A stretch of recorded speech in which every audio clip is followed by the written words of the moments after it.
Writing a narrative paragraph or essay is like telling a story. And if you think about it, we tell stories and listen to other people's stories all the time. If someone asked you, "What did you do today?"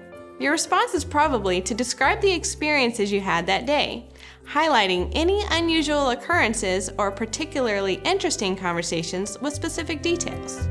In writing, a narrative is a rhetorical mode. That is, a type of writing with a specific purpose that you can use when writing a paragraph or essay. The stories we tell in our writing are usually about specific memorable moments. In a personal narrative, the story you choose should be significant to you in that you learned an important lesson, had a life-changing experience, or took an action that had significant impact on others.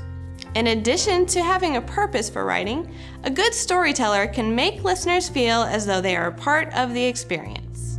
This is accomplished through descriptive details. Basically, you're showing the reader with your words the sights, sounds, and in some cases, the smells, taste, and physical textures that colored your experience. A narrative with a lot of sensory details is considered a descriptive narrative. Another significant feature of narrative writing is the point of view.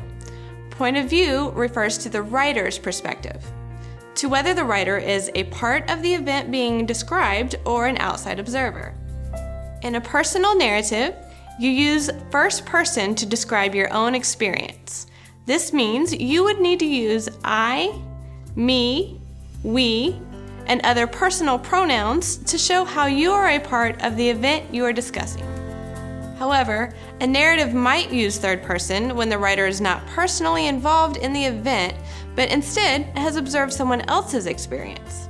This means you would need to use he or she, they, him or her, and other third person pronouns as you describe the event.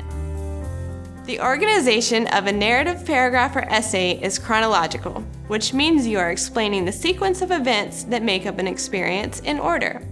Transitions that indicate the passage of time allow the writer to move smoothly from one part of the story to another. Transitions like first, next, and last are sometimes used in narrative writing, but remember that this is college-level writing. There are better and more skillful methods for transitioning in a narrative. Notice in this paragraph how the writer revised the transition first to include a more specific time to indicate the setting of the story. Also, the writer revised the transition next in order to indicate how much time passed between the actions in the story.